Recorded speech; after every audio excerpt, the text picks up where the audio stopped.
జగన్మోహన్ రెడ్డి 2024 ఎన్నికలకు ముందు అనేక తప్పులు చేశాడు. అది ప్రజలు ఇచ్చిన తీర్పు. మనందరికీ ఆ తీర్పుతోనే అర్థమైపోతుంది ప్రతిపక్ష హోదా ఇవ్వకుండానే జగన్మోహన్ రెడ్డిని ఎందుకు పక్కన పెట్టారు. అయితే ఇప్పుడు సొంత పార్టీ నేతలు కూడా ఆ రోజు జగన్మోహన్ రెడ్డి చేసింది తప్పేనని మీడియా ముఖంగా బహిరంగంగానే మాట్లాడుతున్నటువంటి పరిస్థితి. ధర్మవరం మాజీ ఎమ్మెల్యే కేతిరెడ్డి వెంకటరామరెడ్డి మనందరికీ తెలిసిందే. గుడ్ మార్నింగ్ స్టార్ గా పేరొందినటువంటి వ్యక్తి. ఎందుకంటే రోజు ఉదయమే ప్రజా సమస్యలు తెలుసుకునే పేరుతో ప్రజల్లోకి వెళ్ళేవాడు. నిజంగా ప్రజా సమస్యలు తెలుసుకునేవాడు అయితే బహుశా గెలిచుండేవాడేమో. అయితే ఆ తర్వాత అనేక అవకతవకలు బయటపడటం, ఆయన చెరువుల్ని వాటిని ఆక్రమించేసి ఏదో గెస్ట్ హౌస్లు, ఫామ్ హౌస్లు, లగ్జరీ హౌస్లు కట్టుకోవడం, కొంతమంది రైతుల భూమిని ఆక్రమించారని రకరకాల ఆరోపణలు ఉన్నాయి. యువగళం పాదయాత్ర సందర్భంగా కూడా నారా లోకేష్ డ్రోన్ ఎగరేసి అక్కడ ఉన్నటువంటి వాస్తవ పరిస్థితిని ప్రజల ముంచుంచిన పరిస్థితి. అదే కేతిరెడ్డి వైసీపీ పార్టీకి, జగన్మోహన్ రెడ్డికి వీరాభిమానిగా ఉన్నటువంటి వ్యక్తి. ఇదే కేతిరెడ్డి ఇప్పుడు కొన్ని సంచలన వ్యాఖ్యలు చేశారు. వైసీపీ ఓటమికి ఆ సిచ్యువేషన్ ని జగన్మోహన్ రెడ్డి హ్యాండిల్ చేయటం రాకపోవటమే ప్రధాన కారణం. మేము ఈ స్థాయిలో ఓడిపోవటానికి జగన్మోహన్ రెడ్డి తీసుకున్న కొన్ని నిర్ణయాలే కారణమని నిర్మోహమాటంగా బహిరంగంగా ఒక మీడియా వేదికగా ప్రకటించడం జరిగింది. వైసీపీ నాయకులు ఇప్పుడు ఇదే చర్చగా మారింది. వాస్తవానికి జగన్మోహన్ రెడ్డి ఓడిపోయిన తర్వాత కూడా అందరూ జగన్మోహన్ రెడ్డి స్ట్రాటజీలు కరెక్టే, ఏదో సజ్జల రామకృష్ణారెడ్డి వల్ల ఓడిపోయారు లేదా ఇంకొకటి వల్ల ఓడిపోయారు అని చాలా మంది అనుకున్నారు. బట్ వాస్తవానికి వాళ్ళ పాత్ర నామమాత్రంగానే ఉంటుంది. ప్రభుత్వాన్నే మార్చే స్థాయిలో వాళ్ళ పాత్ర ఉంటుందంటే ఆ స్థాయిలో ఉండకపోవచ్చు. నిజంగా జగన్మోహన్ రెడ్డి ఇమేజ్ గా ప్రజల్లో గట్టిగా ఉండుంటే సరే, ఓటమి సంగతి దేవుడరికి కానీ ప్రతిపక్ష హోదా అయినా వచ్చి ఉండాలి. కానీ అది కూడా రాలేదు. పైగా సొంత పత్రికల ద్వారా జగన్మోహన్ రెడ్డికి వెయ్యని జాకీలంటూ లేవు. 5 ఏళ్ల పాటు జగన్మోహన్ రెడ్డిని ఆకాశంలో పెట్టారు. ప్రధానమంత్రి కంటే కూడా జగన్మోహన్ రెడ్డి బెటరు, దేశానికే ప్రధాని కావాలన్న స్థాయిలో పెట్టారు. బట్ ఎన్ని సీట్లు ఇచ్చారు? 11 సీట్లు ఇచ్చారంటే సాక్షిలో వచ్చే విషకథనాలను ప్రజలు నమ్మల. ఇక ఇప్పుడు కేతిరెడ్డి ఏ తప్పులను ఒప్పుకున్నాడంటే ముఖ్యంగా ఒక 3-4 ప్రధాన తప్పులను ఒప్పుకున్నాడు. ఒకటి, తెలుగుదేశం పార్టీ కార్యాలయం మీద దాడి చేయటం అనేది తప్పే ఖచ్చితంగా.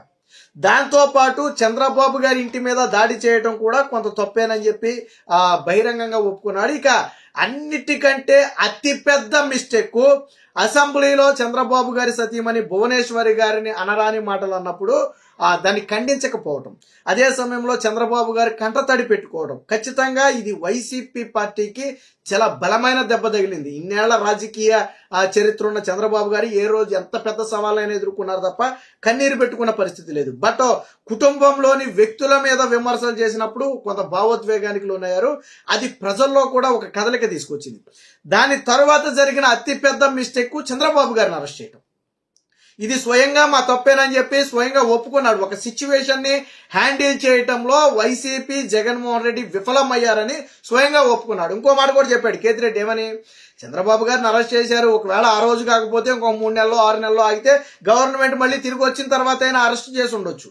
అది పెద్ద సమస్య కాదు. కరెక్ట్ గా ఎన్నికలకు 8 నెలలు 6 నెలల ముందే చంద్రబాబు గారిని అరెస్ట్ చేసి అన్ని రోజుల పాటు జైల్లో పెట్టి ఆయన మీద అవినీతి ముద్ర వేయాలని బలంగా ప్రయత్నించడం కూడా ఖచ్చితంగా మా తప్పేనని చెప్పి స్వయంగా ఒప్పుకున్నాడు. అంటే జగన్మోహన్ రెడ్డి ఎవడి మాట వినలేదు. వాస్తవానికి కేతిరెడ్డి ఇవన్నీ తప్పని ఒప్పుకున్నాడంటే పార్టీలో బొత్స లాంటి సీనియర్ నేతలు, పెద్దిరెడ్డి లాంటి సీనియర్ నేతలు, తమ్మినేని సీతారాం లాంటి సీనియర్ నేతలు చాలా మంది ఉన్నారు. వీరందరూ వీళ్ళకేం రాజకీయాలు కొత్త కాదు. ప్రజల నాడు ఏ విధంగా ఉంటుందో అర్థం చేసుకోగలరు. ఆ ఎన్నికలకు వెళ్లేటప్పుడు ఎలాంటి పరిస్థితులు ఉంటాయో, ఎలాంటి పరిస్థితుల్లో ఎన్నికలకు వెళ్లాలో వీళ్ళందరికీ తెలుసు. మరి జగన్మోహన్ రెడ్డి వినేవాడు కాదు కదా. సజ్జల రామకృష్ణారెడ్డి లాంటి వాళ్ళు చెప్పిన మాటలే తప్ప ఏ రోజు కూడా. ఇప్పుడు అందరిలో సీనియర్ నేత బొత్స సత్యనారాయణకి రాజకీయం అంతా తెలుసు, ఎలాంటి సిచ్యువేషన్ ఉంటాయో తెలుసు. కానీ బొత్స మాట ఏ రోజైనా విన్నారా? వినలేదంటే జగన్మోహన్ రెడ్డి ఒక మోనార్కు లాగా, నియంతలాగా తాను అనుకున్నది చేయాలనుకున్నాడు అంతే.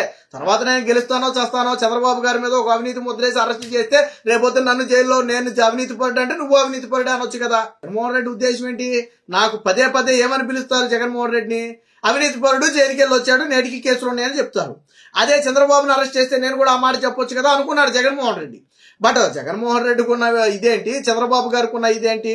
తన దాదాపు 45 ఏళ్ల రాజకీయ చరిత్రలో 3 సార్లు ముఖ్యమంత్రిగా ఉన్నాడు ముందే.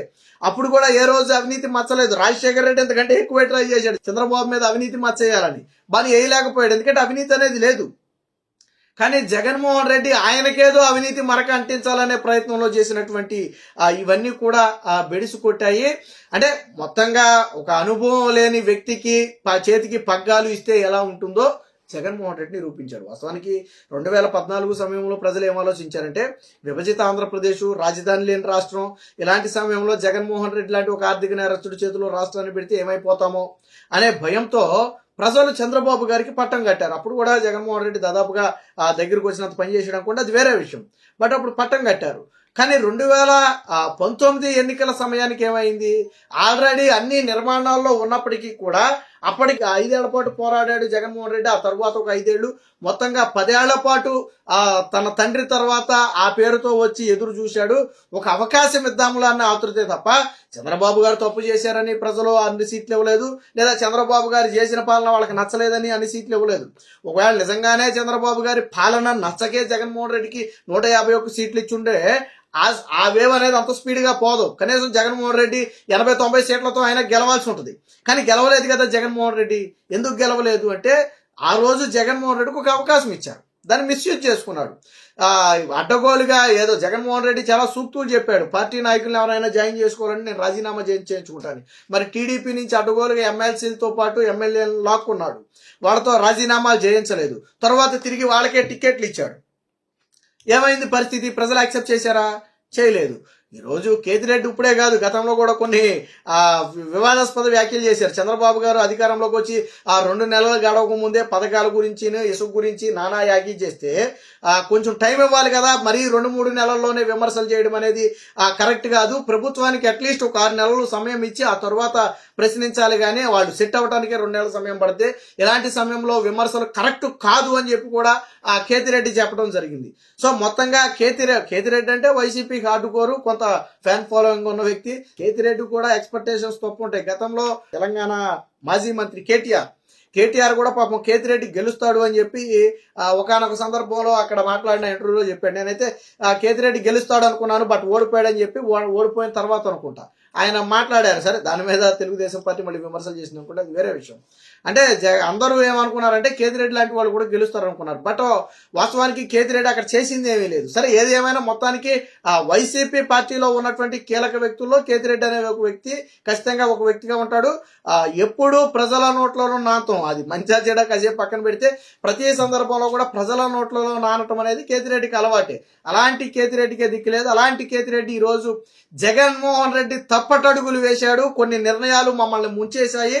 జగన్మోహన్ రెడ్డికి క్రైసిస్ మేనేజ్మెంట్ తెలియదు. అలాగే చంద్రబాబు గారిని అరెస్ట్ చేసిన తర్వాత వచ్చిన వ్యతిరేకతను అడ్డుకోవడంలో కానీ, లేదా ఆ తర్వాత వాళ్ళ మీద దాడులు చేసినప్పుడు వచ్చినటువంటి వ్యతిరేకతను అడ్డుకోవడంలో కానీ జగన్మోహన్ రెడ్డి పూర్తిగా విఫలమయ్యాడనేది ఇప్పుడు కేతిరెడ్డి చెప్తున్నటువంటి మాట.